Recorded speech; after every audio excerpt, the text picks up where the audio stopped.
اعوذ باللہ من الشیطان الرجیم بسم اللہ الرحمن الرحیم الحمد للہ رب العالمین بارئ الخلائق اجمعین باعث الانبیاء والمرسلین والصلاة والسلام والتحیۃ والاکرام علی البشیر النذیر السراج المنیر سیدنا ونبینا وشفیعنا انشاء اللہ ابی القاسم محمد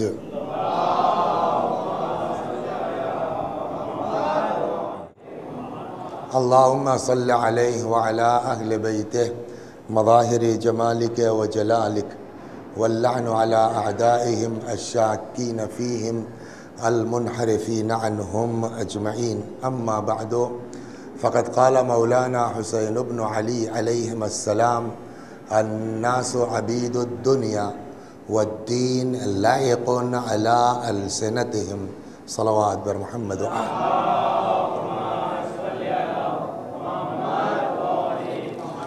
اب آئیے آپ اس حدیث کے ذیل میں اتفاق دیکھیے. آج شب 8 ہے. آتے آتے بہت اچھی توجہ دلائی انہوں نے اور فوراً مجھ کو لکھوا کہ یہ مربوط کرنے کی بہت اچھی تاریخ. یہ اللہ بھی کرتا ہے جب وہ کسی کو کچھ دینا چاہتا ہے. تو امام حسین کا فقرہ کیا ہے؟ دین ان کے لیے چٹنی کے طور کے اوپر ہے. کب تک؟ جب تک آزمایا نہ جائے. پیسہ دکھا دیا گیا، ختم ہو گیا معاملہ. تھوڑا سا جو ہے وہ ڈرا دیا گیا، پیچھے ہٹ گئے. دھمکی دے دی گئی، پیچھے ہٹ گئے نا. لیکن آپ کو ایک شخصیت ایسی بتائی جائے، اب پہنچے آپ نا، ایک شخصیت ایسی بتائی جائے کہ جس کا امتحان کربلا میں ہوا اس طرح سے. فَإِذَا مُحِّصُوا بِالْبَلَا، جناب حضرت عباس علیہ الصلاۃ والسلام، ابو الفضل علیہ الصلاۃ والسلام. یہ تو پتہ ہے کہ مولا کائنات امیر المؤمنین حضرت علی بن ابی طالب علیہ الصلاۃ والسلام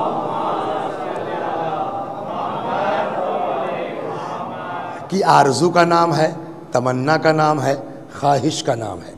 یہاں تک کہ جناب عقیل جو حضرت علی کے بھائی تھے، بڑے بھائی تھے، ان سے باقاعدہ خواہش کی کہ ایسا بہادر گھرانہ تلاش کرو، میں شادی کرنا چاہتا ہوں تاکہ ایک ناصر حسین وجود میں آ سکے.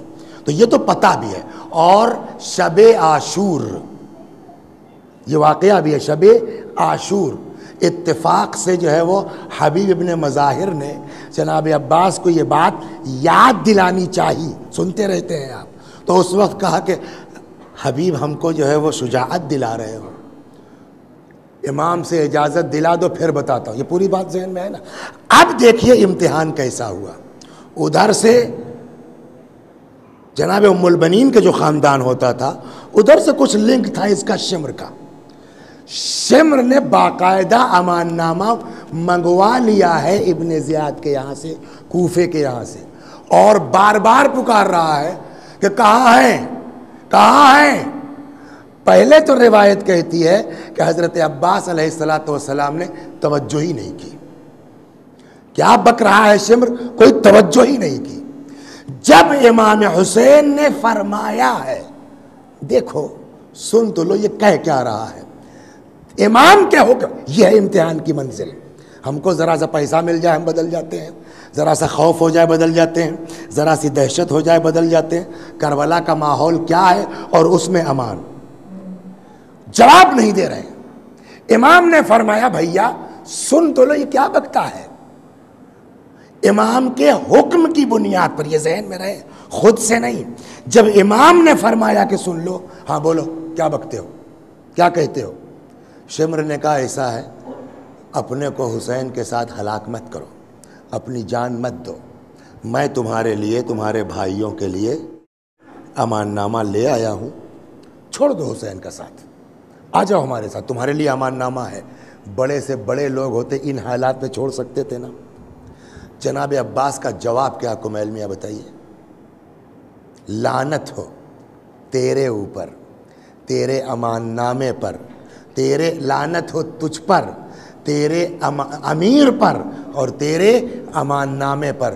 گویا عباس نے بتایا ہے کہ چاہے جتنا بڑا آفر آ جائے، اگر واقعی عاشق حسین ہو تو جو سچا حسینی ہوتا ہے اس کے پائے سے بات میں لغزش نہیں آتی ہے. صلوات در محمد. اور اب آئیے آج میں آپ کو لے چلتا ہوں اس عظیم ناصر حسین کی زندگی کی طرف. جناب دو روایتیں سناتا ہوں میں آپ کو. پہلے حضرت عباس سے متعلق، ایک امام زین العابدین علیہ السلام سے ہے اور ایک امام صادق علیہ السلام. دونوں معصوم ہیں، دونوں امام ہیں. امام زین العابدین علیہ السلام کا جو فقرہ ہے اس پر سنیے آپ کیا فرماتے ہیں. ان للعباس منزلۃ یوم القیامہ یغبط بہا جمیع الشہداء. کل کو قیامت میں اللہ کا وہ مرتبہ ہوگا. رک جائیے، حدیث کا ترجمہ بھی نہیں کرتا ہوں. اس میں دو لفظ ہیں، پہلے ان کی وضاحت ہو جائے تب حدیث کا مطلب آپ غور فرمائیے. صلوات بر محمد.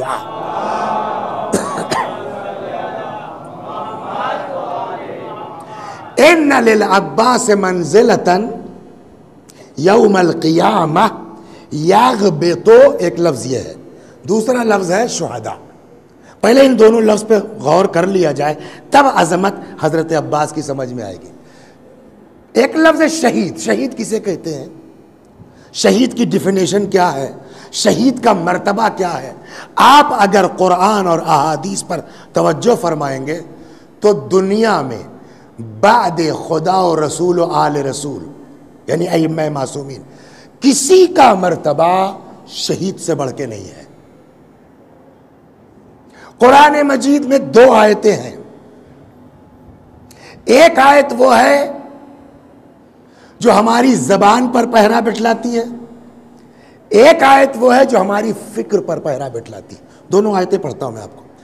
ارشاد ہوتا ہے وَلَا تَحْسَبَنَّ الَّذِينَ قُتِلُوا فِي سَبِيلِ اللَّهِ امواتا.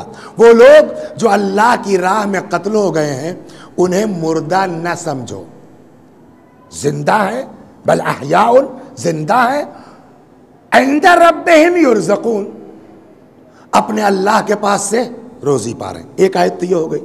دوسری آیت جیسے پہلی والی پڑھ جیسے دوسری والی پڑھو. وَلَا تَقُولُوا لِمَنْ يُقْتَلُ فِي سَبِيلِ اللَّهِ، وہ لوگ جو اللہ کی راہ میں قتل ہو گئے ہیں انہیں مردہ نہ کہو، وہ زندہ ہیں. وَلَكِنْ لَا تَشْعُرُونَ، تم ان کی حیات کو درک نہیں کر سکتے، ان کی حیات کو سمجھ نہیں سکتے. اب یہاں جو سوال ہے کہ قرآن مجید بات کس سے کر رہا ہے؟ کمیل میاں، کن بندوں سے؟ جن کو یہ یقین ہے کہ قرآن اللہ کا کلام ہے نا. عام پبلک تو بات نہیں ہو رہی نا. ان بندوں سے خطاب ہے کہ جن کا یہ یقین ہے کہ قرآن کلام خدا ہے. عام طور پر جنرل بول چال میں مجلس میں بھی تکرار کہاں ہوتی ہے؟ جہاں بولنے والے کو یہ فیل ہو کہ سامنے والے کو ہماری بات پر اعتبار نہیں ہے، ہماری بات پر یقین نہیں ہے نا. تبھی تو تکرار ہو. نہیں یار واقعی زندہ ہے، ارے بھیا خدا کی قسم زندہ، تبھی تو آدمی تاکید کرے گا. یہ خدا بات کر رہا ہے اپنے ان بندوں سے جو قرآن کو کلام اللہ سمجھتے ہیں. ایک آیت کافی تھی. وہ لوگ جو اللہ کی راہ میں قتل ہو گئے انہیں مردہ نہ کہو، وہ زندہ ہیں. وَلَكِنْ لَا تَشْعُرُونَ، تم لوگ ان کی حیات کو سمجھ نہیں سکتے. انصاف سے بتائیے ایک آیت کافی نہیں تھی؟ یہ دو آیتوں کی ضرورت کیا تھی؟ صلوات بر محمد. اگر ہم مومن ہیں، ایک آیت پر بھی اللہ نے کہہ دیا آمنا و صدقنا. اگر ہم مومن نہیں ہیں تو 10 بار کہتے رہیں، ہم کو اعتبار نہیں ہوگا. تو اب یہاں سوال ہوگا نا کہ وہ کیا سبب ہے کہ اللہ نے شہداء کی حیات کے لیے تکرار کی ہے. اب اس کو سمجھانے کے لیے ایک 5 منٹ ہمارے ساتھ رہیے. دیکھیے ایک چیز ہوتی ہے ڈکشنری، ایک چیز ہوتی ہے لغات، ہے نا، اور ایک ہے سماج. کبھی کبھی ایسا ہوتا ہے کہ ڈکشنری کے معنی کچھ ہے، سماج میں اس کا مفہوم کچھ اور ہے. اب آپ کے والد ہیں نا، کیا نام ہے ان کا؟ اور بھائی رجب علی سلمہ کیسے ہیں آپ؟ تو یہ تو کم سنتے ہیں، اس لیے انہوں نے کوئی ٹینشن نہیں لیا۔ ان کے بغل میں جو رجب علی صاحب کے بیٹے ہیں، کیا نام ہے، ان کو برا لگ گیا۔ ہمیں تمہارے باپ کی عمر کا ہے میرا باپ، اس کو سلمہ بولتے ہو تم، برا لگے گا نہیں برا لگے گا؟ چلیے صاحب، جب ان کی تکلیف ہم نے دیکھی تو میں نے کہا چھوڑو، رجب علی صاحب سلام علیکم۔ اب صاحب یہ خوش ہو گئے۔ سلمہ جو ہم نے کہا تھا اس کی میننگ کیا ہے جعفر؟ بولیے، ہم نے سلمہ کہا، واٹس میننگ آف سلمہ؟ دعائے سلامت، اللہ ان کو سلامت رکھے، دعائے سلامتی ہے نا۔ ہم نے کہا رجب علی سلام علیکم، سلام علیکم کی کیا معنی ہے؟ اللہ ان کو، تو دونوں میں تو دعائے سلامتی ہے نا۔ میں نے سلمہ کہا تو برا کیوں لگا ان کے بیٹے کو؟ سلام علیکم کہا تکلیف نہیں ہوئی، تو دونوں کی میننگ ایک ہے نا۔ اس کا جواب یہ ہے، لغت میں ہے، ڈکشنری میں ہے، بٹ ہمارے سماج میں چھوٹے کو تو کہا جا سکتا ہے سلمہ، بڑے کو سلمہ کہنا بدتمیزی ہے۔ یہ ہے سماج نہیں سماج؟ صلوات بر محمد، میرے خیال میں سمجھا سکا، اپنی بات نہیں سمجھ۔ ڈکشنری میں، لغت میں دونوں کی میننگ ہے اللہ سلامت رکھے، خالی آپ اور ان کا فرق ہے۔ سلمہ اللہ اس کو سلامت رکھے، سلام علیکم اللہ آپ کو سلامت رکھے، صرف حضور و غیاب کا ڈفرنس اور کچھ نہیں ہے۔ لیکن سماج کیا کہتا ہے؟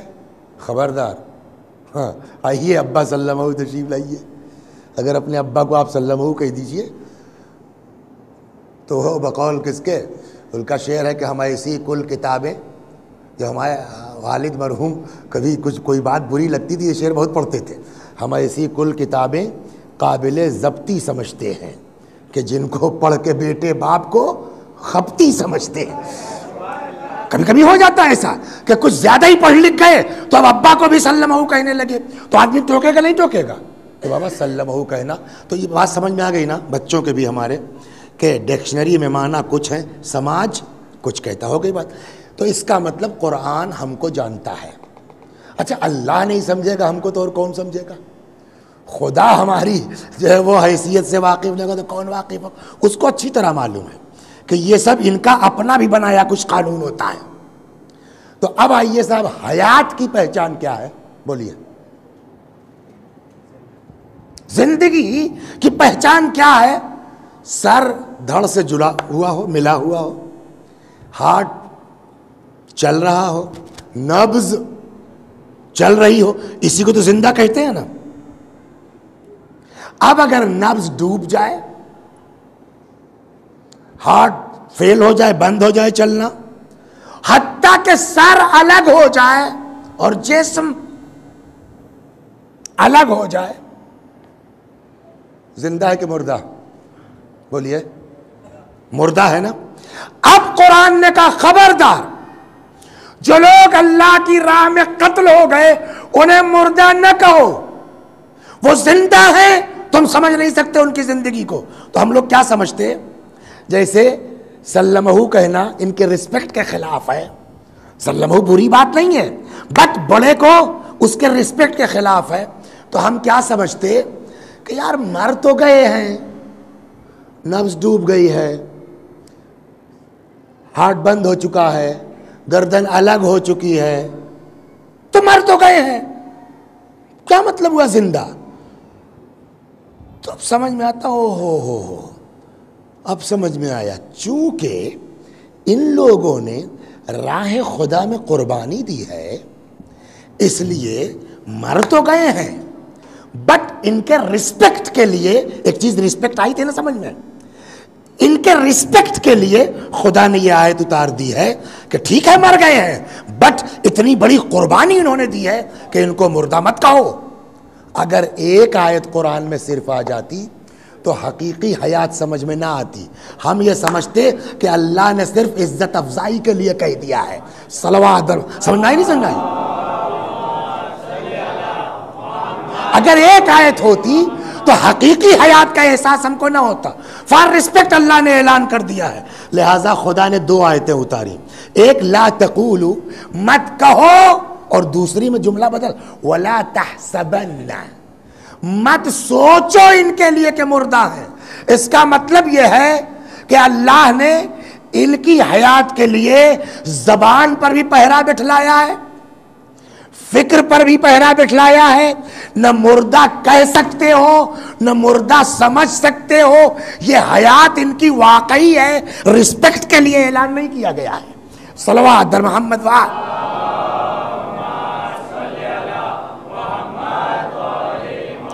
اس سے کم از کم اندازہ ہوا نا کہ شہید کا مرتبہ کیا ہے، شہید کی حیثیت کیا ہے. ایک اور، نماز کے کیا لیے ہو ہاتھ میں؟ تسبیح. کب سے شروع ہوئی؟ کب سے اسٹارٹ ہوئی؟ کہ ایک دن مولائے کائنات نے فرمایا آپ کام کرتے کرتے تھک جاتی ہیں، آپ کام کرتے کرتے تھک جاتی ہیں، ذرا اپنے بابا سے بات کیجئے، ایک کنیز ونیز کا کوئی انتظام ہو جاتا، یا بمبئی کی زبان میں کوئی جگاڑ ہو جاتا تو تھوڑا آپ کو آرام ہو جاتا. شہزادی سلام اللہ علیہ تشریف لے گئی، وہاں کچھ لوگ بیٹھے ہوئے تھے، بی بی واپس آ گئیں. اب جب واپس آ گئیں، پیغمبر اتنا اپنی بیٹی کو چاہتے تھے کہ جیسے ہی فرصت ہوئی سیدھے فاطمہ کے گھر. بیٹی تم گھر گئی تھی، خیریت تو جناب فاطمہ نے بتاتے کہ اس طرح کی بات تھی. پیغمبر نے کہا اس سے بہتر چیز تم کو نہ بتا دوں؟ جی بابا فرمائیے. کہا ایسا ہے 34 بار اللہ اکبر کہہ لیا کرو، 33 بار الحمدللہ کہہ لیا کرو، 33 بار سبحان اللہ کہہ لیا کرو. یہ ہے نہیں ہے؟ اگر اجازت ہو تو رک کے، حالانکہ میری عادت نہیں ہے کہ ادھر ادھر ہٹ کے بات کی جائے، لیکن ایک بات کہہ دوں اگر آپ لوگ اجازت دیجئے تو، اس لیے کہ 8 دن میں تو کچھ دوستی ہو گئی نا آپ لوگوں سے. اب صلوات در محمد.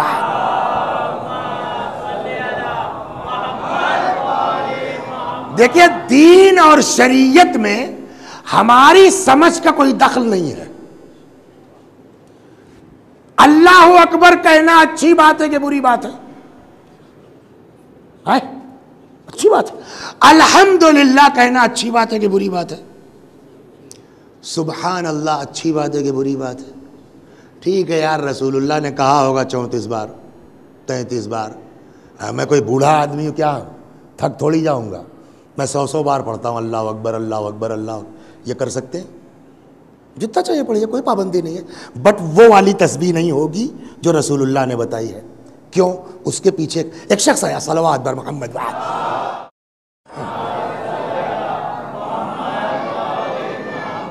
اس نے چھٹے امام سے کوئی دعا پوچھی، حضرت نے کہا پڑھ لیا کرو یا مقلب القلوب ثبت قلبی علی دینک. اس نے کہا مولا اور اگر یوں پڑھیں یا مقلب القلوب والابصار ثبت قلبی علی دینک. امام نے فرمایا وہ بھی صحیح ہے، لیکن اس وقت جتنا ہم کہہ رہے ہیں اتنا پڑھیے آپ. یہ اصل چیز ہے، اس میں اپنی عقل بھڑانے کی ضرورت ہم کو نہیں ہے. ویسے ہی یہاں چلیے ایک مثال دیتا ہوں میں، بڑی اچھی مثال ہمارے ایک استاد نے اپنے درس کے دوران دی تھی کہ 34 کا اگر ہے تو آپ 35 نہیں کر سکتے. اگر 33 بار الحمدللہ کہنا ہے تو آپ اس کو 34 35 100 نہیں کر سکتے. وجہ کیوں؟ کیا نام ہے اس امام باڑے کا؟ تھوڑا سا ٹی وی پہ جائے گا تو وہ بھی سنتے لو پبلک.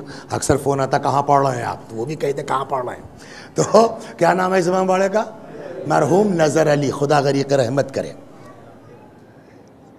یہ توڑ کے پھر سے بنوایا ہے نا، اس وقت تم کو پتہ ہی نہیں تھا. ہم سے پوچھتے تو ہم بتاتے.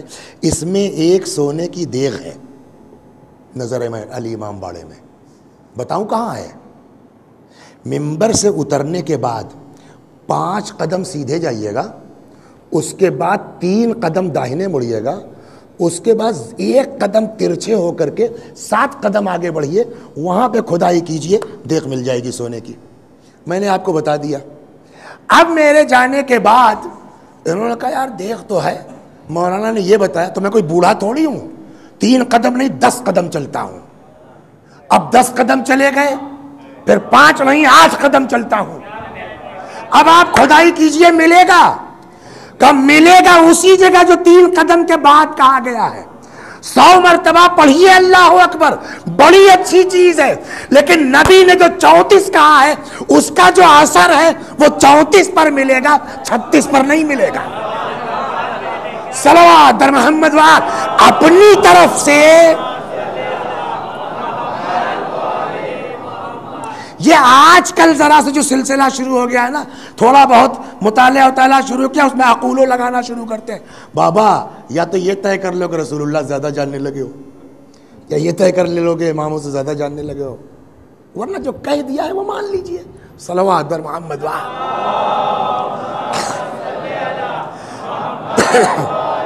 اب سنیے آپ. تو پیغمبر نے کیا فرمایا؟ 34 33 اور 33. اور جب یہ طے ہو گیا کہ 34 کا مطلب 34 35 نہیں کر سکتے، 33 کا مطلب 33 34 نہیں کر سکتے آپ، تو اس کو گننا پڑے گا. اندازے سے تو نہیں ہو سکتا نا، گننا پڑے گا. اب جناب فاطمہ زہرا نے کاہے پہ گنا؟ اسٹارٹ وہیں سے ہوئی ہے نا.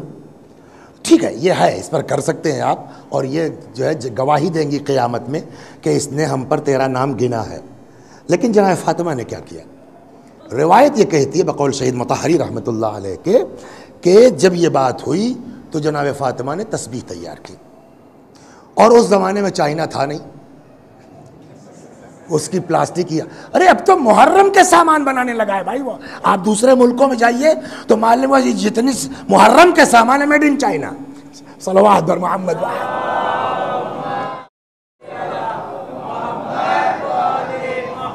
تو اب اس زمانے میں تھا نہیں، پلاسٹک کی وجود نہیں تھا، تو مٹی بنائی نا.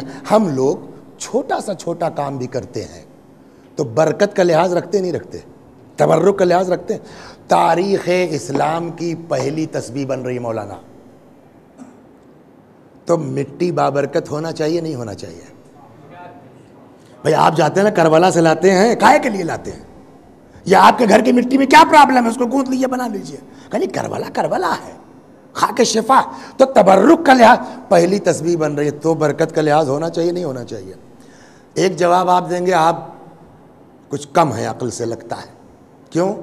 کہ جناب فاطمہ کو بابرکت مٹی تلاش کرنے کی ضرورت ہے؟ وہ اپنے باپ کے قدم کی مٹی لے لے، وہ اپنے بچوں کے قدم کی مٹی لے لے، وہ امیر المومنین کے قدم کی مٹی لے لے. سمجھ رہے ہیں آپ؟ وہ اپنے قدم کی مٹی لے لے، کسی کی ضرورت نہیں ہے. اپنے گھر کے جس کونے کی مٹی لے لے، ہے نا.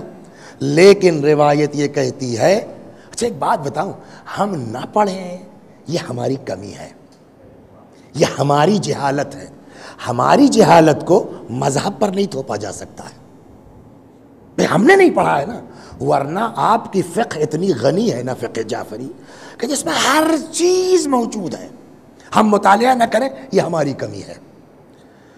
تو آپ بتائیے عقل کیا کہتی ہے؟ بابرکت مٹی کی تلاش کی ضرورت ان کو نہیں ہے، وہ جس کونے سے اپنے گھر کی مٹی لے لے وہی بابرکت ہے. لیکن روایت کیا کہتی ہے؟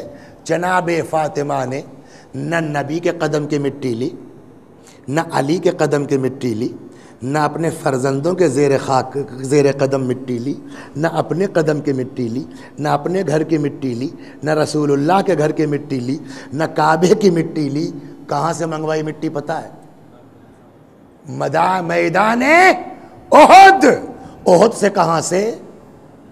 جناب حمزہ کی حمزہ میں کیا خاص بات ہے بھائی؟ سید الشہداء. گویا فاطمہ سنت دے کے جا رہی ہے کہ اب جو تسبیح بنے گی وہ سید الشہداء کی خاک کی بنے گی. جب تک حمزہ ہے، حمزہ کی خاک، جب حسین ہو جائیں گے تو حسین کے قبر کی خاک. صلوات در محمد.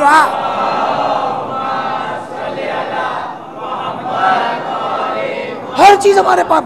تو اب بہت وقت نہیں لوں گا میں. شہید کا مرتبہ سمجھ میں آیا؟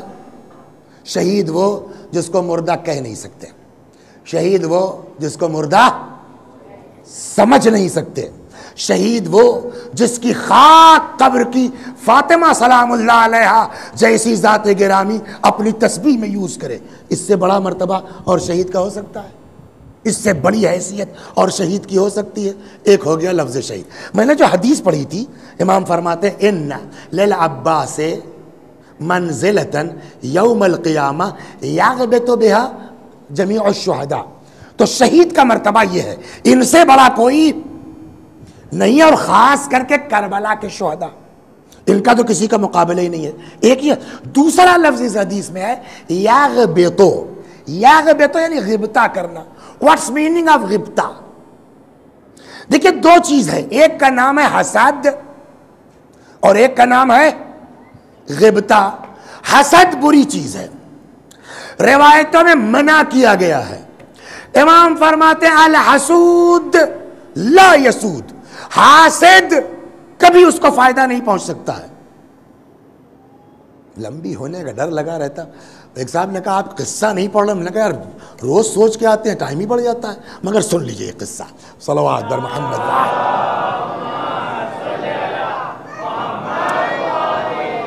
اس کو بھی وہ کتاب حکایت ہے تشہیر مطہرین لکھا ہے کہ ایک آدمی تھا، وہ گیا مارکیٹ. اس کو اس لیے سنا رہا ہوں نا کہ امام کو جو فقرہ حاسد کو کبھی نفع نہیں پہنچ سکتا، اس بنا کے اوپر اگر واقعاً ہمارے اندر تبدیلی آ جائے نا، میں اپنی بات کر رہا ہوں، تو پھر اشرا یہ کامیاب ہے. کیا کرو گے حسد کر کے؟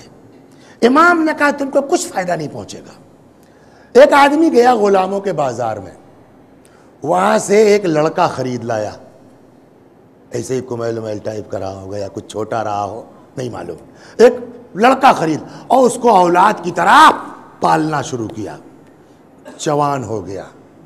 ایک دن لڑکے کو بلایا، تم غلام ہو؟ میں آپ سے نہیں پوچھ رہا ہوں، اشارہ ہے وہاں. وہ گردن ہلانے لگے بیچارے. تم غلام ہو میرے؟ ان کا سب بالکل. تم کو میں نے کبھی غلام سمجھا؟ نہیں. اولاد کی طرح پالا؟ جی. کہ یہ جانتے ہو میں نے تمہارے ساتھ اتنا سب کیوں کیا ہے؟ جی کیوں فرمائیے. کہ تم سے ایک کام لینا ہے. سنیے آپ بڑا مزیدار ہے. تم سے ایک کام لینا ہے. جی فرمائے. کرنا پہلے وعدہ کرو کہ ہماری بات ٹالو گے. نہیں صاحب آپ کا حکم سراکو. پکا پکا وعدہ وعدہ. کہ مجھ کو لے چلو. سنیے آپ، مجھ کو لے چلو یہ جو میرا پڑوسی ہے اس کی چھت پر رات کو، اور یہ میں نے اپنی ساری جو ہے دولت یہ کر دیا ہے، سونا چاندی سب کر رکھ دیا ہے اس میں. مجھ کو لے چلو وہاں اس کی چھت پر، مجھ کو مارو، مرڈر میرا کرو، قتل کرو، ذبح کرو، یہ سارا مارل میرا لے کے فرار ہو جاؤ. اچھا آپ بتائیے دنیا میں کوئی ایسا آدمی ملے گا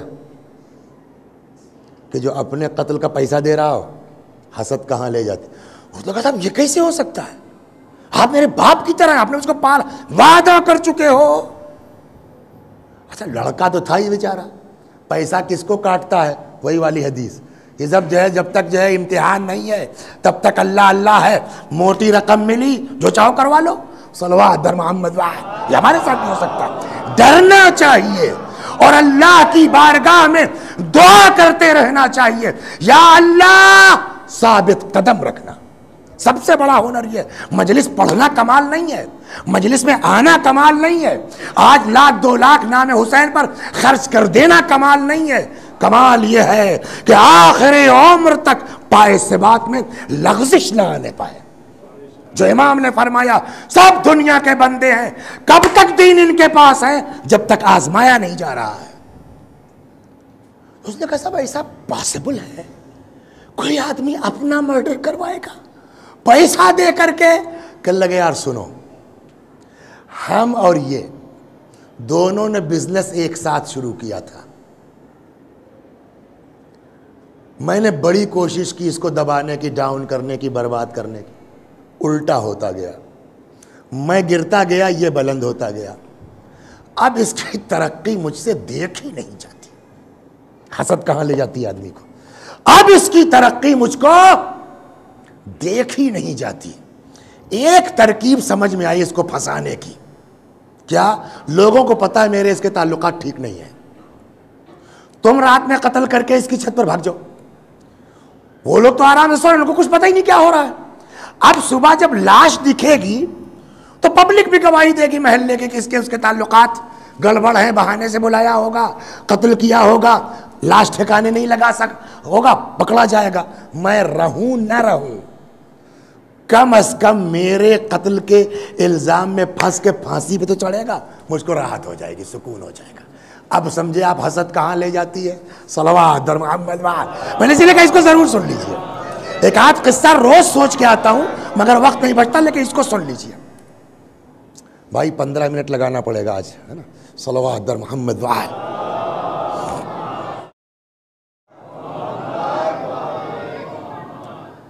اس نے کر دیا صاحب. پیسہ کس کو کاٹتا ہے؟ جو خود ہی مر رہا ہے وہ لے گیا صاحب. بسم اللہ اللہ اکبر، ذبح کیا، ساری مال دولت لیا، چلا گیا. ہوا وہی جو اس نے سوچا تھا. صبح کو دیکھا گیا لاش پڑی ہے، سب نے گواہی دی، یہ بیچارہ بے خطا معصوم اریسٹ ہو گیا. مقدمہ چلا. کب کس کو خدا پلٹ دے، کس کا دماغ چینج ہو جائے تو اس کے ہاتھ میں ہے نا. جو آدمی گھیر کے لا رہا ہے امام حسین جو کربلا تک، وہی سب سے پہلے جان قربان کر رہا ہے. تو کب کس کے اندر چینجنگ ہو جائے. لہذا ایک بات اور نوٹ کر لیجئے، جلدی کسی کو برا کہنے میں جلدی مت کیجئے. ہو سکتا ہے آدمی ٹھیک ہو جائے، ہم سے کوئی غلطی ہوئی ہے، ہو سکتا ہے ہم صبح تک توبہ کر لیں. صلوات بر محمد. بہت ہنگامہ مت کیجئے. یہ جو واٹس ایپ یونیورسٹی سٹارٹ ہو گئی ہے نا، اس سے کسی حد تک اپنے کو آدمی بچانے کی کوشش کرے، ورنہ غیبت صرف زبان سے نہیں ہوتی.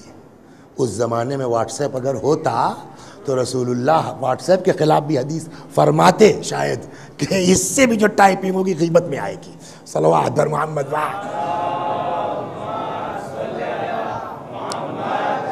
کب خدا کس کو بدل دے نہیں معلوم. اب یہ کچھ دن تک تو انہوں نے اپنا خوب پیسہ تو ہے ہی ہے، ٹاٹ سے گھوم رہے ہیں. ایک دن اچانک دماغ میں آیا یار ایک کو تو تم مار کے آئے ہی ہو. اب وہ بیچارہ بلا وجہ بے قصور پھنس گیا ہے. تب جو ہو گیا، اللہ کریم ہے، دوسرے کو تو بچا لو. کیا دماغ میں اس کے آئی، وہ بھاگ آیا. اب یہاں صاحب ہیئرنگ چل رہی ہے کافی دنوں سے، اور جج صاحب فیصلے کے موڈ میں، تب تک یہ حاضر. میلاد قاتل یہ نہیں ہے، میں ہوں. اس کی چھت پہ لاش ملی ہے، محلے والوں نے گواہی دی ہے، تم کہاں سے آ گئے؟ کہ صاحب محلے والے سے پوچھئے، میں اس کا غلام ہوں. پورا قصہ اس نے سنا تو پبلک میں ہاں بات تو صحیح ہے، اور تب سے یہ دکھائی بھی نہیں دے رہا ہے. اب جب اس نے خود اقرار کیا تو پھر سے ہیئرنگ ہوئی. اب سنیے، اب جج نے فیصلہ صحیح کیا غلط کیا، ہم سے اس سے بحث نہیں ہے. ہم کو اس حدیث کو پروف کرنا تھا، حاسد کو کبھی نفع نہیں ہو سکتا. اب جج صاحب بیٹھے فیصلہ کرنے. ایک قتل کیا ہے اس نے، لہذا پھانسی کا حقدار ہے، مگر اگر یہ آ کے اپنے کو ظاہر نہ کرتا تو ایک بے گناہ کا قتل ہو جاتا میرے ہاتھ سے. جج صاحب کے ہاتھ سے پھانسی کا حکم دے دیتے. تو ایک کو مارا ٹھیک ہے، لیکن ایک کو بچایا بھی ہے، لہذا اس کو تو باعزت بری کرتے ہی ہیں کہ اب قاتل آ گیا. اس کو بھی ہم چھوڑتے ہیں کہ اگر ایک کو مارا تو ایک کو بچایا، دونوں برابر ہو گیا اس کا. اس نے جان اپنی کیوں دی تھی؟ میں رہوں یا نہ رہوں، میرے قتل کے الزام میں پھنس کے یہ برباد ہو جائے. امام نے کیا کہا؟ تم چاہے جتنا سوچو، الحسود لا یسود، حاسد کو کبھی نفع نہیں ہو سکتا ہے. صلوات در محمد.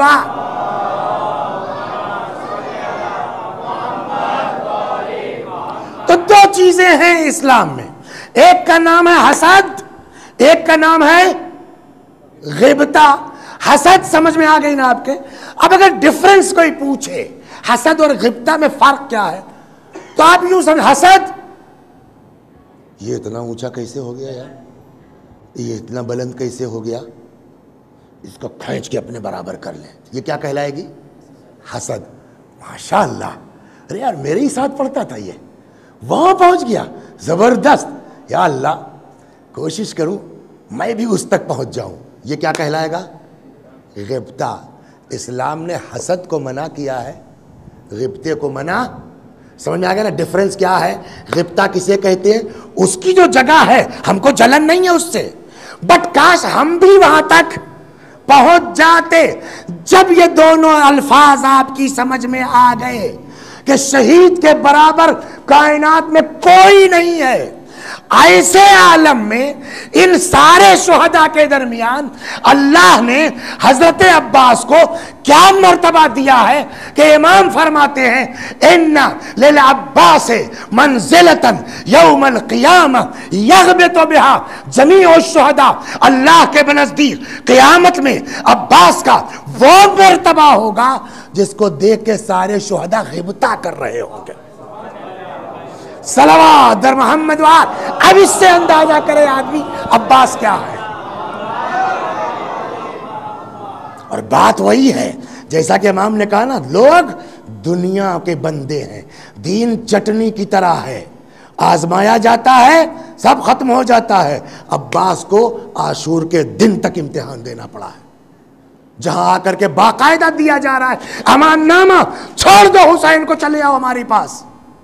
اور جواب یہ ہے لعنت تیرے اوپر، تیرے امیر پر، تیرے امان نامے کے اوپر۔ اس کا نتیجہ یہ ہے، وقت نہیں ہے، ورنہ دیکھیے صلوات پڑھیے محمد وآل محمد۔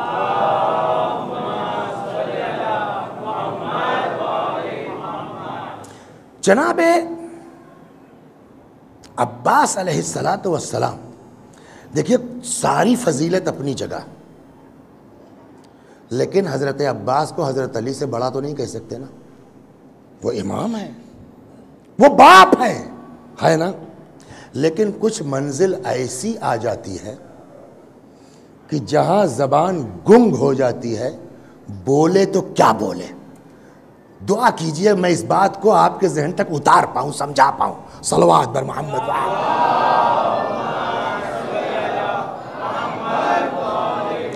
دیکھیے ایک لفظ ہے جس کو کہتے ہیں صفت، ہے نا، ایک ہے جس کو کہتے ہیں موصوف۔ موصوف کے ذریعے صفت تک پہنچنا آسان ہے۔ مثلا ڈاکٹر، انجینئر، خطیب، مولانا، یہ سب کیا ہے؟ صفت ہے۔ وسیع حسن، مہدی، نقی، تقی، جعفر، یہ سب کیا ہے؟ موصوف ہے نا۔ آپ نے کہا صاحب مہدی صاحب، اچھا وہ ڈاکٹر صاحب، تو موصوف کا نام لیجئے، فوراً صفت آتی ہے ذہن میں؟ نہیں آتی ہے۔ وسیع حسن صاحب، اچھا وہ جو نظر علم پڑھ رہے ہیں، موصوف کا ذکر کیجئے، صفت فوراً۔ لیکن الٹا اگر ہو، صفت کہیے، وہی موصوف جو آپ کا مرہون ذہن میں ہے، ضروری نہیں کہ وہی آ جائے۔ ماشاءاللہ ڈاکٹر صاحب آ گئے، فوراً آپ کہیں گے نا کون ڈاکٹر صاحب، ہے نا۔ ارے سیٹھ آ گئے، کون سیٹھ؟ انجینئر صاحب آ گئے، کون مولانا صاحب آ گئے، کون مولانا؟ سمجھا پایا میں اپنی بات؟ سمجھ گئے نا بیٹا؟ موصوف سے صفت تک جانا آسان ہے، لیکن اس صفت سے پرٹیکولر اسی موصوف تک ذہن منتقل ہو یہ کوئی ضروری، مگر یہ کہ اس گھرانے میں اکیلا ہو کوئی۔ مثلا جو ہے وہ 4-5 بھائی ہیں، ایک ہی گھر میں رہتے ہیں، بڑا سا مکان ہے، ہم نے بیل بجایا اور اس میں ایک ڈاکٹر ہے، ایک انجینئر ہے، 2 بزنس مین ہے، کچھ اور، ایک ہی ڈاکٹر ہے، ایک ہی انجینئر ہے۔ ہم نے جا کے بیل بجائی، جی فرمائیں ڈاکٹر صاحب ہیں؟ کہنے وہ تو باہر گئے ہیں۔ چونکہ وہ اکیلے ہیں پورے گھر میں، ہے نا، اس لیے ڈاکٹر صاحب آپ نے کہا فوراً سمجھ میں آ گیا زید۔ چونکہ اکیلا ہے پورے گھر میں ایز اے انجینئر، جیسے ہی آپ نے کہا انجینئر صاحب ہیں، وہی دماغ۔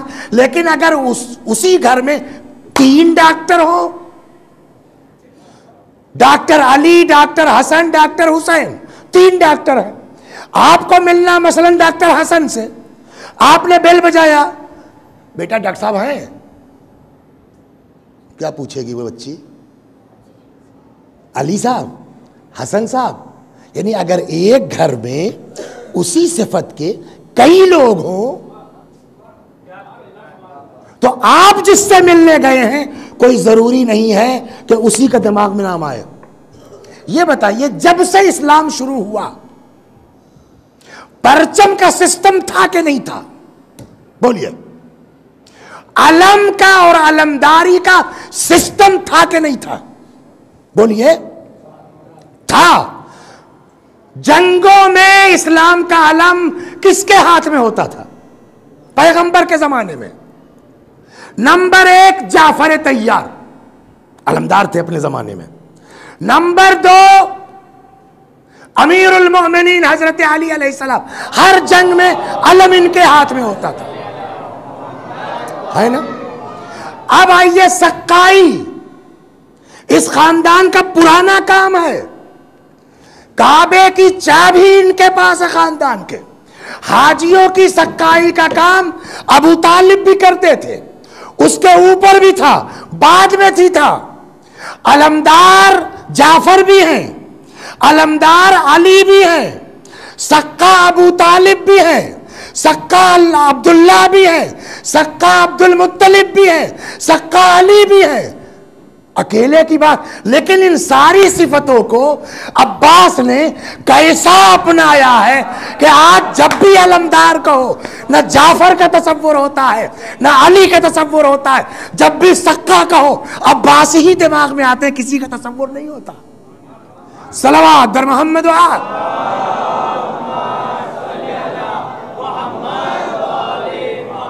اب کیا کہیں گے آپ اس کو؟ کیا بحث کریں گے آپ حضرت عباس علیہ السلام کی عظمت کے؟ ایک اور سن لیجئے، بس آخری بات، اس لیے کہ اگر میں مصائب چھیڑتا ہوں تب بھی ان کو کیسٹ بدلنی پڑے گی، نہیں چھیڑتا ہوں تب بھی بدلنا ہے، تو سن ہی لیجئے۔ صلوات بر محمد و آل۔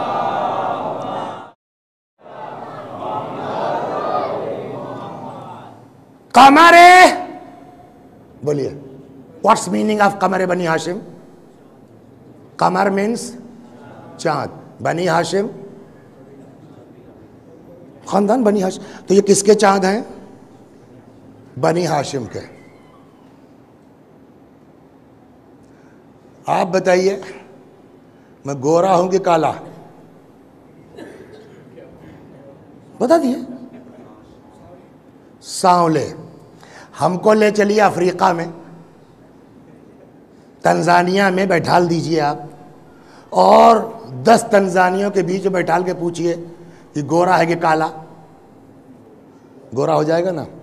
ہم کو لے چلیے کشمیر، ہم کو لے چلیے لبنان، ہے نا، ہم کو لے چلیے انگلینڈ، رشیا کے کسی برفیلے علاقے میں، اور وہاں ان گوروں کے بیچ بٹھال کر کے پوچھئے یہ آدمی گورا ہے کہ کالا؟ کالا ہو جائے گا۔ تو ایک ہی آدمی کہیں گورا ہے،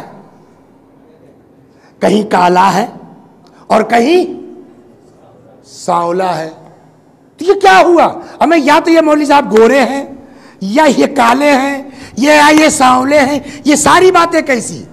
کا مسئلہ ان کا نہیں ہے کہ یہ گورے ہیں کہ کالے ہیں کہ سانولے، مسئلہ یہ کن کے بیچ ہیں یہ۔ صلوات در محمد، جو آپ کو سمجھا کس کے بیچ ہے۔ افریقیوں کے بیچ ہلکا پھلکا ہمارے جیسا بھی ہوگا تو گورا ہو جائے گا۔ تو مسئلہ یہ ہے کہ عباس قمر بنی ہاشم ہیں، ٹھیک ہے، مانتے ہیں، کن کے بیچ ہیں؟ لہذا اب ضرورت یہ ہے کہ پہلے بنی ہاشم کا پڑھو۔ خود بنی ہاشم کیا تھے؟ بد شکل لوگ تھے، بدصورت لوگ تھے، افریقی تھے، ان کے بیچ ذرا سا بھی اگر حضرت عباس ٹھیک ہیں تو قمر بنی ہاشم ہو جائیں گے۔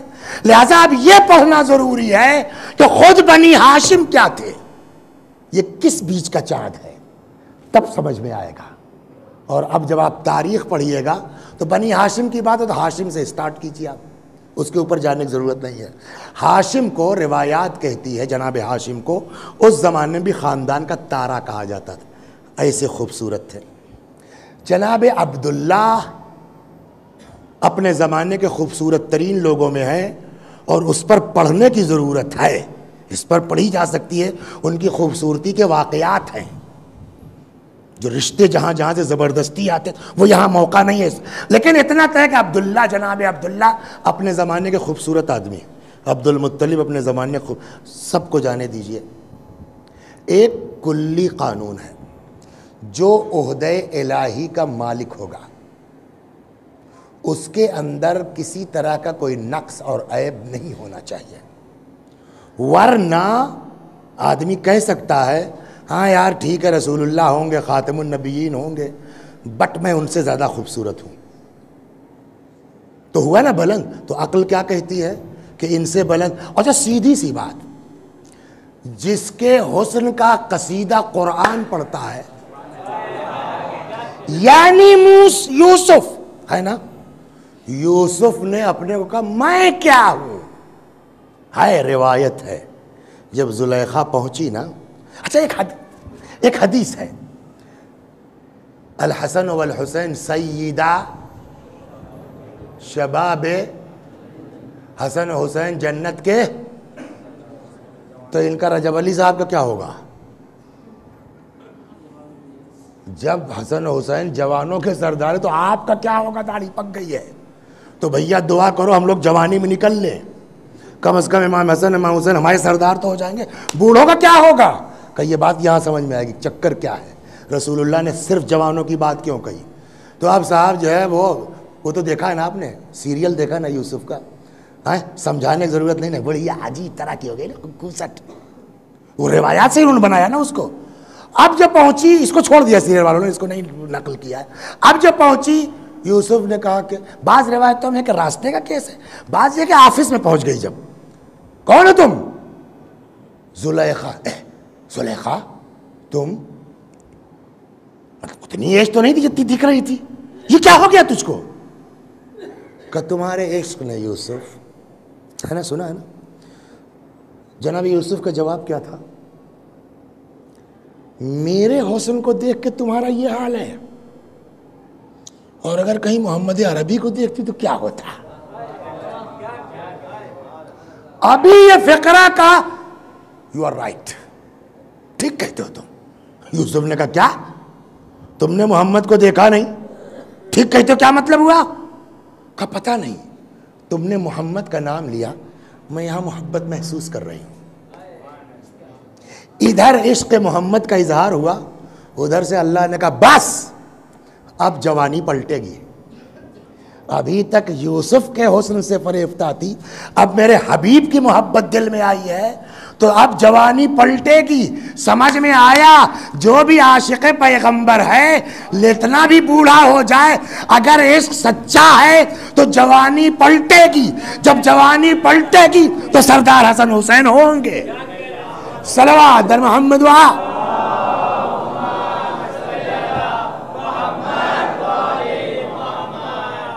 یہ ہو گئی بات۔ اب رسول اللہ کے حسن پر بحث کرنے کی کوئی ضرورت ہے؟ جانے دیجئے، وقت زیادہ نہ لیا جائے، مصائب کی طرف چلنا۔ 8 محرم کو آدمی ڈھنگ سے مصائب نہیں پڑے گا تو کب پڑے گا؟ تھوڑا وقت اس کے لیے بچا لیتے ہیں۔ جناب علی اکبر، بحث کی ضرورت ہے؟ جب شبیہ پیغمبر کہہ دیا بات ختم ہو گئی، لہذا علی اکبر علیہ السلام کے بھی حسن پر بحث کی ضرورت؟ تو شبیہ پیغمبر ہو گئی بات نا۔ جناب قاسم، روایت کہتی ہے، پڑھیے آپ مقاتل کو، حضرت قاسم سلام اللہ علیہ، کل دھوکہ ہوا آپ نے بتایا نہیں، ہم اپنے اعتبار سے 6 محرم، آپ کے ہاں شب لگا کے چلتی ہے اور میں 6 محرم سمجھ کے جناب علی اکبر کے مصائب پڑھتا چلا گیا، تو میرا ذکر ذرا سا آ جائے، اللہ کرے کل اس کو پڑھ لوں۔ جناب قاسم سلام اللہ علیہ، جب جناب قاسم نکلے ہیں خیمے سے تو روایت کا جملہ ہے کہ فلقت القمر، ایسا لگ رہا تھا جیسے حسین کے خیمے سے چاند کا ٹکڑا نکل کے جا رہا ہے۔ دیکھ رہے ہیں آپ حسن کیا ہے؟ آخری حد جو آپ کے پہلے دن میں نے عرض کیا تھا کہ جب مسلم کے یتیم بچے اوپر درخت پہ بیٹھے تھے، ان کا عکس نیچے آ رہا تھا، روایت کا جو جملہ ہے کأنہما قمران یلمعان فی الماء، ایسا لگ رہا تھا جیسے 2 چاند چمک رہے ہوں پانی میں۔ تو جس گھرانے میں رسول اللہ ہوں، جس گھرانے میں علی ہوں، جس گھرانے میں حسن ہو، جس گھرانے میں اکبر جیسا شبیہ پیغمبر ہو، جس زمانے میں قاسم جیسا چاند کا ٹکڑا ہو، ایسے ماحول میں اگر کسی انسان کو قمر بنی ہاشم کہہ دیا جائے تو اس کے حسن کا کوئی اندازہ لگا سکتا ہے؟ اس کی خوبصورتی کا کوئی اندازہ لگا سکتا ہے؟ اب یہاں تک جب آپ آ گئے، ایک حدیث سن لیجئے، بات ختم. پھر آپ کے ساتھ جس کو دیکھیے حضرت عباس کا واسطہ، حضرت عباس کا، یہ حضرت عباس کو کیوں اتنا باب الحوائج کرتے ہیں؟ روایت ہے اطلب الحاجہ من حسان الوجوہ، عجیب روایت ہے، اطلب الحاجہ من حسان الوجوہ، خوبصورت لوگوں سے اپنی حاجت طلب کرو. تو اب جس انسان کا لقب ہی قمر بنی ہاشم ہو، اس سے بڑا خوبصورت کون ہے؟ اور پھر جب حکم یہ خوبصورتوں سے بات کرو تو اب ان سے اپنی حاجت نہ لیں گے تو کس سے لیں گے؟ صلوات بر محمد بس آئیے اپنے آپ کو آمادہ کر لیجئے. مرد و عورت جتنے اس مجلس میں موجود ہیں، جو حاجت ہو، جو تمنا ہو، جو خواہش ہو، شرط یہ ہے اخلاص. اخلاص. اگر دل سے پکار لو عباس کو نا، امپاسبل کی جواب نہ دے. بس یہ کہ پکارنے کا سلیقہ. آپ نے نام سنا ہوگا نادر شاہ درانی، بس آخری بات. کون؟ اس نے ہندوستان پر حملہ کیا ہے نا. جب جیت ویت لیا تو نادر کا ایک وزیر تھا جس کا نام تھا مہدی. کیا؟ مہدی. شیعہ تھا. کہنے لگا صاحب اب تو سارا کام ہو گیا. بہت مشہور واقعہ، بہت توجہ دلانا. اگر آپ اجازت دیجئے تو میں ذرا جانا چاہتا ہوں نجف. کیا ہے نجف میں؟ کہ مولا علی سلام اللہ علیہ زیارت کو. نادر نے کہا تم لوگ عجیب آدمی، مردے کی زیارت کر کے کیا ملے گا تم کو؟ مہدی نے کہا دیکھو میرا مولا عام انسان نہیں ہے، عام مردوں کی طرح نہیں ہے. مطلب کہ اس کے ہاں نجس چیز جا ہی نہیں سکتی ہے. کچھ اس انداز سے بات کی کہ نادر جو روک رہا تھا اس نے کہا اگر ایسا چلو میں بھی چلتا ہوں. لو اس نے کیا کیا صاحب، ایک برتن میں شراب بند کی. شراب نجس ہے کہ پاک؟ نجس. پیک کیا، سیلڈ کیا. ایک کتا لیا، چلا، پہنچ گیا نجف. اب جیسے ہی آگے بڑھ رہے ہیں حرام کی طرف، یہ اپنی طرف کھینچ رہے ہیں، کتا اپنی طرف کھینچ رہا ہے. لا آپ بتائیے 4 6 10 سپاہی مل کے کھینچے، ان کی طاقت زیادہ ہے یا کتے کی؟ زنجیر ٹوٹی، کتا بیک نہیں آ سکا. یہ تو ٹھیک ہے مگر وہ شراب تو آ گئی نا، وہ تو اندر آیا ڈبہ، وہ بھی تو نجیس ہے. انہوں نے کھولیے. اب جو کھولا تو معلوم وہ اندر شراب ہے ہی نہیں، سرکہ بن چکی ہے. سرکہ نجیس ہے کہ پاک؟ پاک ہے. اب جب یہ دو منظر اس آدمی نے دیکھا تو وہیں کہتا صحیح بات ہے، یہ بارگاہ ایسی نہیں ہے جہاں کتے لائے جائیں، مجھ کو لے چلو کتے کی طرح. میرے خیال میں جو کل بول نام چلا ہے اپنے یہاں نا، ہو سکتا ہے اسی واقعے کے بعد چلا، واللہ عالم. مجھ کو لے چلو کلب کی طرح، کتے کی طرح. کسی کی ہمت نہیں پڑ رہی. بادشاہ ہے ظالم، تازہ تازہ معجزہ دیکھا ہے، جذباتی ہوا ہے، کل کو ہوش میں آئے گا جو بھی بیچارہ کرے گا پھنس جائے گا. وہ کسی کی ہمت نہیں پڑی. کہتے ہیں دست غیب نمودار ہوا، گلے میں اس کے پٹا پڑا یا رسی جو بھی تھی، کھینچتا ہوا لے کے آیا وہ دست غیب قبر مولا تک. وہ جو ہندوستان سے تاج جیت کے لے گیا تھا نا، قبر امیر پر رکھ دیا. آقا تم ہو، مولا تم ہو، شاہ تم ہو، مجھ کو تمہاری بارگاہ میں کتے کی طرح آنا چاہیے. کہتے ہیں اسی واقعے کے بعد اس کی جو شاہی مہر تھی نا، اس میں قلب کا لفظ لگایا اس نے، قلب آستان علی نادر شاہ قلی، یہ پوری مہر تھی اس کی۔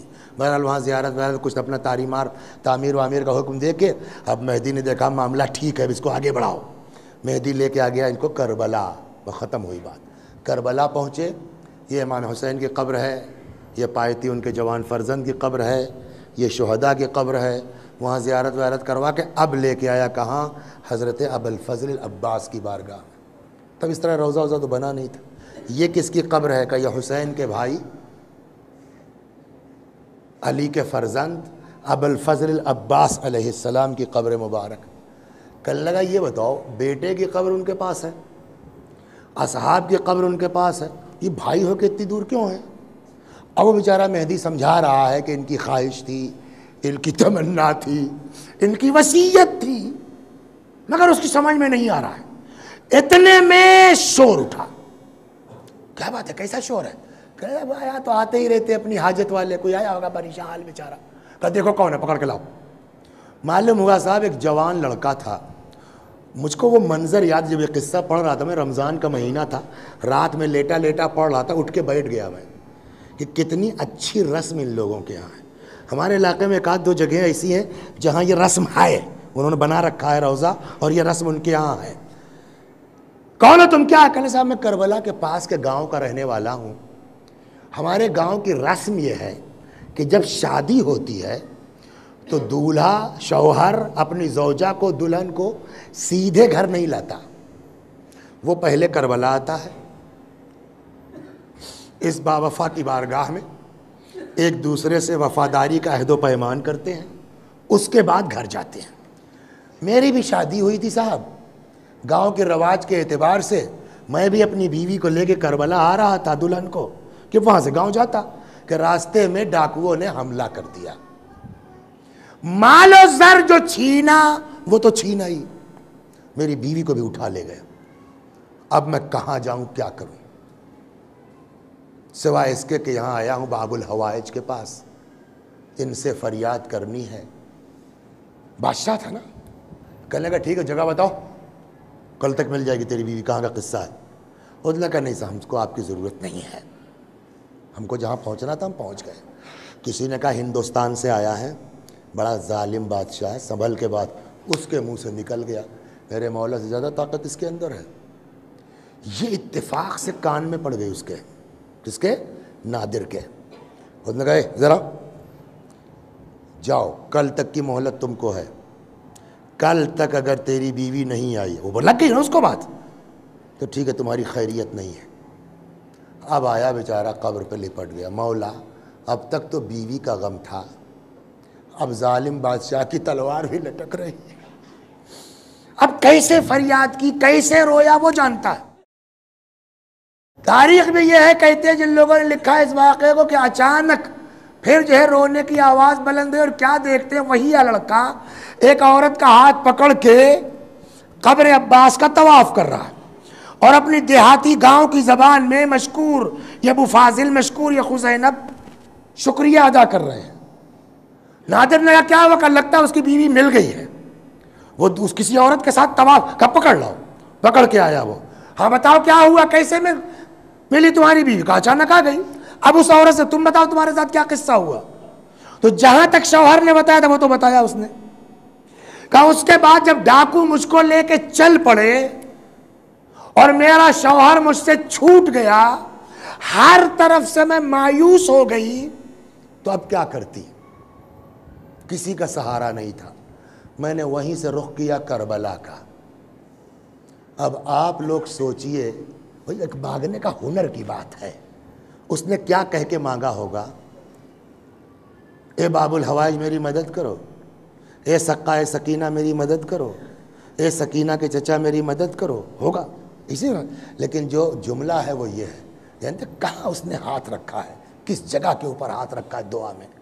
کہتی ہے جب میں ہر طرف سے مایوس ہو گئی تو میں نے رخ کیا کربلا کا، اور میں نے کہا اے زینب کے بھائی میری عزت تمہارے حوالے۔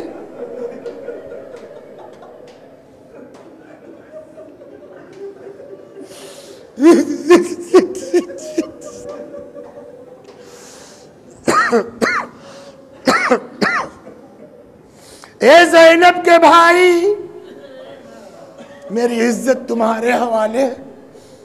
اب کس دل سے اس نے فریاد کی تھی نہیں معلوم۔ کہتی ہے کہ ایک مرتبہ ایک سوار نمودار ہوا، سارے ظالموں کو تہہ تیغ کیا، اور اچانک میں کیا دیکھتی ہوں کہ کربلا میں عباس کی قبر کے پاس اپنے شوہر کے پاس کھڑی ہوں، اس کے علاوہ مجھے کچھ نہیں معلوم۔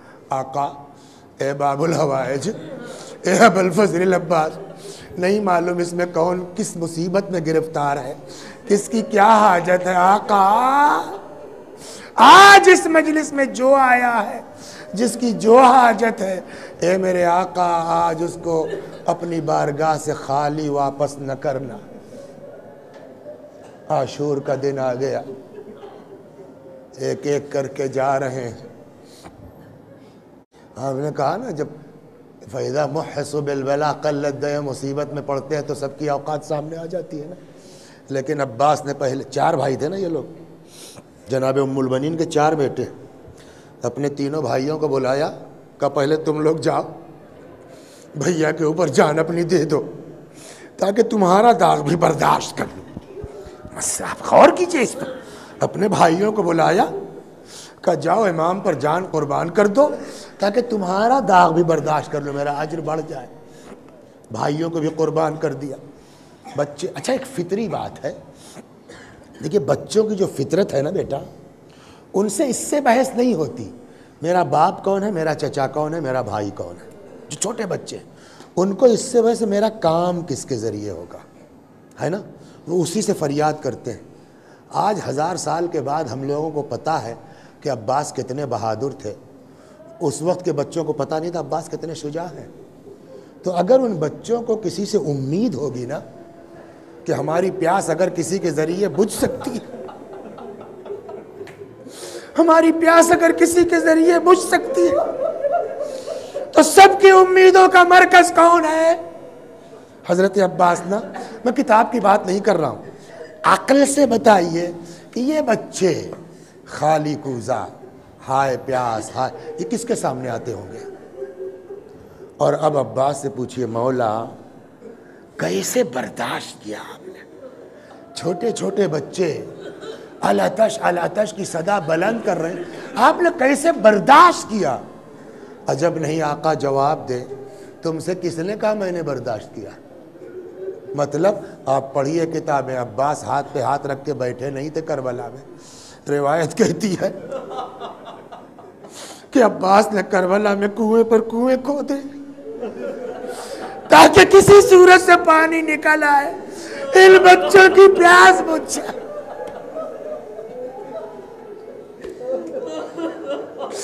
آپ بتائیے محنت کے بعد آدمی کی خود کی پیاس اور بھڑکتی ہے نا۔ آخرش جب کچھ نہ ہو سکا تب روایت کہتی آئے آقا کے پاس، مولا اب یہ دل اس سینے میں بڑی تنگی کر رہا ہے۔ امام نے فرمایا، مطلب یہ تھا کہ اب جانے دیجئے، اجازت دے دیجئے۔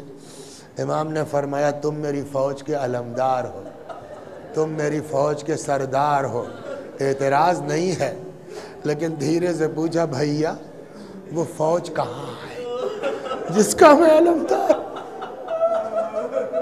جس کا میں سردار؟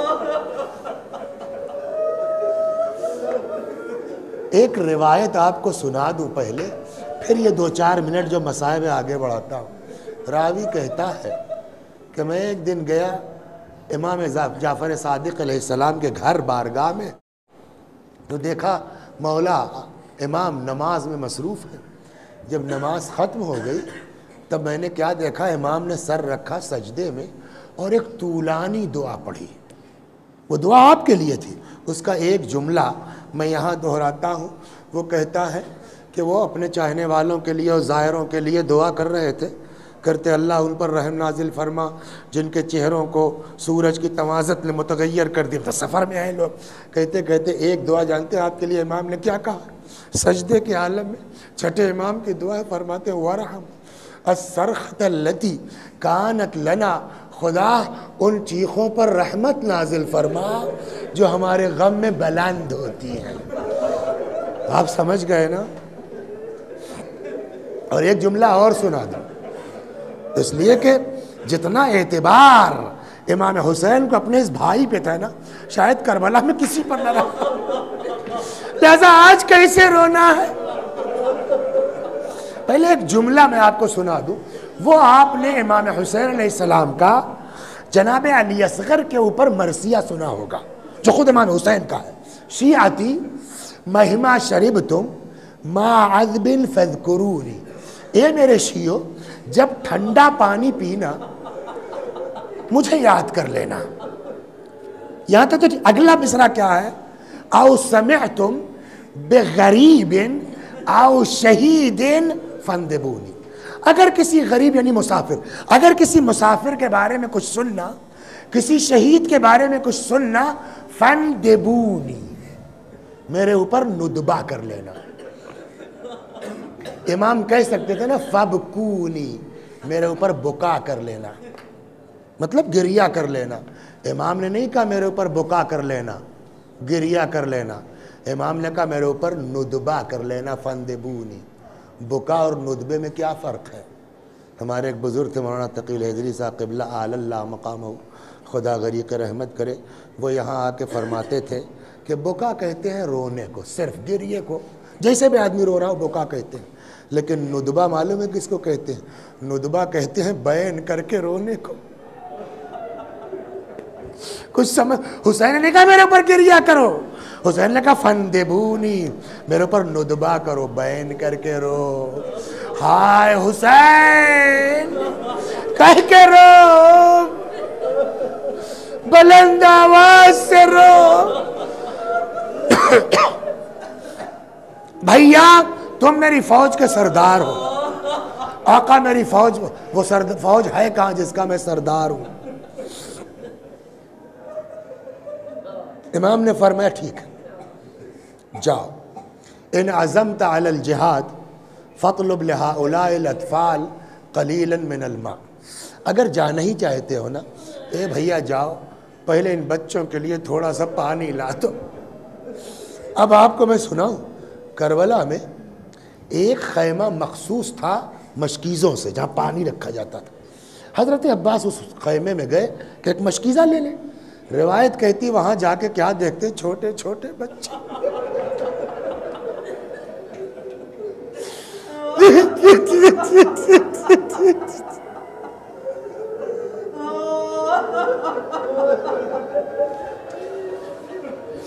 یا مولا یا ابا الفضل العباس، اے باب الحوائج، لوگ مختلف بیماریوں میں مبتلا ہو کے مرتے ہیں، کسی کو کچھ ہوتا ہے، کسی کو کینسر ہو جاتا ہے، کسی کو زبان میں بند ہو جاتی ہے۔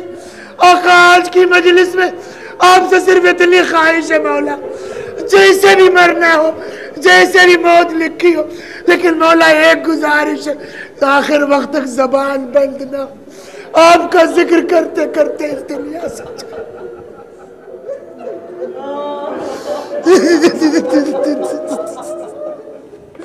آقا آپ کی ذکر کرتے کرتے اس دنیا سے۔ آپ بتائیے اس وقت جو روایت کہتی وہ یہ کہ جو تھوڑا نم تھے ٹھنڈے تھے، اس کو بچے اپنے سینے سے لگائے تھے مشکیزوں کو، کچھ سکون مل جائے۔ کیا گزر گئی ہوگی آقا کے دل پر؟ ہاں، مشکیزہ لیا۔ اب بہت دیر ہو گئی، میں پورا نہیں پڑھ پاؤں گا، دو باتیں آج وہ پڑھتا ہوں جو خود حضرت کی خواہش ہے۔ بس گئے، فرات کے اندر داخل ہوئے، مشکیزہ بھر لیا۔ اس کے بعد آپ سنتے ہو، آج بھی میں نے کتاب اٹھائی کہ ذرا ایک بار اور جناب عباس کے مصائب دیکھ لوں، پھر روایت مجھ کو آج دکھی کہ چلو میں پانی لیا، فذکر عطش الحسین، حسین کی پیاس یاد آئی، ورمی الماء بیدہ، پانی ہاتھ سے پھینک دیا۔ دلی میں پڑھ رہا تھا، کبھی کبھی مومنین کے دل میں دماغ بڑی اچھی بات آتی ہے۔ دلی میں پڑھ رہا تھا ایک سال، تو ایک صاحب نے مجلس کے بعد کہا، کرنے لگا مولانا آج یہ کیا پڑھا آپ نے کہ حسین کی پیاس یاد آئی اور چلو سے پانی پھینک دیا؟ میں نے کہا ہاں لکھا ہے کتابوں میں۔ کہا تو آپ یہ بتا دیجئے کہ کب عباس حسین کی پیاس بھولے تھے جو چلو میں لے کے یاد آئی؟ اعتراض معقول ہے کہ نہیں ہے؟ سوال معقول؟ میں الجھ گیا، میں نے کہا بھائی میں جواب نہیں دے پاؤں گا، کتابوں میں پڑھا میں نے پڑھ دیا، لیکن تمہاری بات بھی ٹھیک لگ رہی ہے، مجھ کو موقع دو تم۔ اب اللہ کبھی کبھی مدد کرتا ہے۔ ٹھیک اگلے سال وہاں جانے سے پہلے ایک جگہ محرم کا شرح پڑھ رہا تھا، کوئی قوم سے طالب علم آئے تھے، انہوں نے کہا وسیع بھائی آپ کو کتابیں ضرورت ہو تو میری کتابیں پڑھیے گا آپ۔ وہ ایک دو کتاب لے کے دے گئے کربلا کے متعلق۔ اب اللہ کرتا ہے واقعی، ایسے ہی کتاب کھولی، دیکھا وہی سوال اس کتاب میں اٹھایا اس نے۔ اب سنیے کیا انہوں نے کہا، بھائی ذکر عطش الحسین، کیا ترجمہ کیا ہم نے؟ حسین کی پیاس یاد آئی اور ان کے بچوں کی، پانی پھینک دیا۔ اس نے کہا بھیا سارا مسئلہ ترجمے میں پھنستا ہے۔ ذکرہ کا مطلب کیا نکالتے ہیں آپ؟ پیاس یاد آئی۔ ذکرہ کا صحیح ترجمہ ہوگا عباس نے حسین کی پیاس یاد کی، اور چونکہ حسین کی پیاس یاد کرنا ایک عبادت ہے، عباس نے چلو میں پانی پینے کے لیے نہیں لیا تھا کہ یاد آئی اور پھینک دیا، بلکہ چلو میں پانی لیا تھا کہ ایک بار حسین کی پیاس یاد کر لیں۔ کیوں؟ حسین کی پیاس کا یاد کرنا بھی عبادت ہے۔ عباس کی زیارت میں پڑھتے ہیں نا، السلام علیکہ ایھا العبد الصالح، جاتے جاتے ایک عبادت کرنا چاہتے تھے، اس لیے چلو میں پانی لیا، حسین کی پیاس یاد کی، وَرَمَى الْمَاءَ بِيَدِهِ، چلو سے پانی پھینک دیا، مشکیزہ بھر کے نکل آئے۔ چند قدم چلے تھے کہ کسی ملعون نے ایک ایسی تلوار ماری کہ آقا کا داہنا بازو قلم ہو گیا، جدا ہو گیا۔ اس میں ایسے افراد ہوں گے جو شاعر بھی ہوں گے، پڑھتے بھی ہوں گے۔ میں آپ سے پوچھتا ہوں، ابھی آپ کی ایک انگلی میں زخم ہو جائے اور کوئی آپ کو مصرع دے دے، فلاں جگہ شب بیداری ہے، یہ مصرع ہے ذرا ایک سلام کہہ دیجئے، وہ نہیں بولے گا، اس کا دوست بولے گا یار اس کی انگلی کٹ گئی ہے، اس کو تکلیف ہے، کہاں سے شعر کہہ پائے گا؟ جس کا بازو قلم ہو گیا ہو اس کو تکلیف نہیں ہے۔ لیکن روایت کہتی ادھر بازو قلم ہوا، ادھر عباس نے حسین کی شان میں قصیدہ شروع کیا، واللہ ان قطعتم یمینی انی احامی ابدا عن دینی وعن امام صادق الیقین نجل النبی الطاہر الامینی۔ بڑھتے جا رہے ہیں کہ اتنے میں ایک شقی نے وار کیا، بایاں بازو قلم ہوا، مشکیزے کو دبایا دانتوں سے۔ صرف ایک مقصد ہے، اب سمجھ میں آئے گا آپ کو کہ اس پورے شہدائے کربلا میں عباس کو باب الحوائج کیوں کہا جاتا ہے۔ آپ بتائیے عباس کی حاجت کیا ہے، عباس کی خواہش کیا ہے؟ اپنا درد کچھ نہیں ہے، اپنے بازو کچھ نہیں ہے، اپنے زخم کچھ نہیں، کسی صورت سے بچوں تک پانی پہنچ جائے۔ بڑھتے جا رہے ہیں کہ اتنے میں ایک تیر لگا۔ اب جب مشکیزہ چھدا، عباس کی آس ٹوٹ گئی، رہوار کا رخ موڑ دیا۔ بس اب دو باتیں ہیں، میں نے کہا نا وہ پڑھ دوں جو عباس کی خواہش ہے، ورنہ مصائب تو بھی بہت۔ ایک ذاکر تھے جس کا نام تھا سید کاظم، ان کا ایک دوست کاظم کا ایک دن آیا، کہنے لگا بھیا میں جناب عباس کا پیغامبر ہوں، خواب میں نے مولا کو دیکھا ہے، فرماتے ہیں جاؤ کاظم سے کہو میرا مصائب کیوں نہیں پڑھتا۔ تو اس نے کہا بھیا تم تو سنتے ہو، میں پڑھتا ہوں جناب عباس کے مصائب۔ کہا میں نے کہا خواب میں کہ مولا میں نے خود سنا ہے پڑھتا ہے مصائب آپ کے۔ کہا جا کے میرے ذاکر سے پوچھو جو سب سے سخت مصیبت ہے وہ کیوں نہیں پڑھتا۔ کاظم نے کہا جلدی بتاؤ میرے مولا نے کیا کہا ہے۔ وہ کہتا آقا نے فرمایا میرے ذاکر سے پوچھو جب کوئی سوار گھوڑے سے گرتا ہے اپنے ہاتھوں کو ٹیک دے، ارے جس کے جسم میں بازو نہ،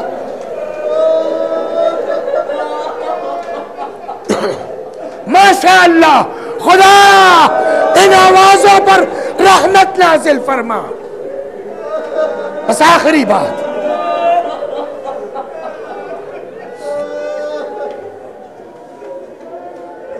عباس گھوڑے سے گر پڑے، حسین کو آواز دی، آقا آئے، سر زانووں پہ رکھا. بس آخری بات اور ختم دعا. بھائی بھائی سے باتیں کر رہا ہے کہ اتنے میں امام حسین علیہ السلام نے مجھ کو معاف کر دیجئے گا، بہت لمبی ہو گئی مجلس، مگر اب آج 8 محرم ہے، جو زندہ رہے گا اگلے سال ماتم کرے گا.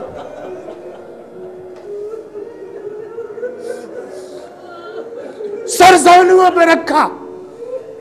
بھیا کوئی خواہش ہو تو بولو، کوئی تمنا ہو تو کہو.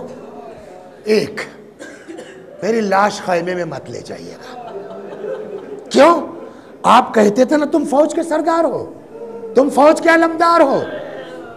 سردار کی لاش دیکھ کے بیویاں برداشت نہیں کر پائیں گی. دوسری وجہ یہ ہے کہ میں نے بچوں سے پانی کا وعدہ کیا تھا. کیسا غیرت دار ہے میرا مولا، بچے مطمئن ہوں گے. میری لاش خیمے میں نہ لے جائیے گا، میں نہیں چاہتا میری لاش بغیر پانی کے لاش بھی خیمے تک جائے. دوسری خواہش یہ ہے، اور بس مجلس ختم. کیا؟ دوسری خواہش یہ ہے، ایک آنکھ میں تیر ہے، ایک آنکھ میں خون ہے. اب آخری وقت ہے آقا، اگر آپ خون صاف کر دیتے نا، چلتے چلتے ایک بار آپ کی زیارت کر، چلتے چلتے ایک بار آپ کو دیکھ لیتا. یہ قوم کی بات ہے، کتاب ہے میرے پاس، قوم کی بات ہے. کسی ذاکر نے یہ بات پڑھ دی، کوئی بزرگ عالم تھے، بعد میں اس ذاکر کو پکڑا. ایسی روایتیں مت پڑھا کرو جس کی سند کمزور ہو، ضعیف ہو. وہ بیچارہ چھوٹا تھا، ان سے جی حضور کوئی بات نہیں، آئندہ احتیاط کریں گے. لیکن جنہوں نے ٹوکا تھا وہ اب فرماتے ہیں کہ رات کو میں نے خواب میں دیکھا حضرت ابوالفضل العباس کو تشریف لائے ہیں. فرماتے ہیں تم کربلا میں تھے، تم کو پتہ ہے ہمارے ساتھ کیا ہوا ہے؟ میں بتاؤں تم کو تیر کا قصہ کیا ہے؟ بس امام نے جو بتایا ہے، عباس نے جو کہا سن لیجئے، مجلس تمام. تمہیں پتہ ہے تم تھے کربلا میں؟ میں بتاؤں کہ جی آقا فرمائیے. کہا سنو، جب میرے دونوں بازو قلم ہو گئے، اتنے میں ایک تیر آن کے آنکھ میں لگا. اگر ہاتھ ہوتا تو ہاتھوں سے تیر کو نکال لیتا.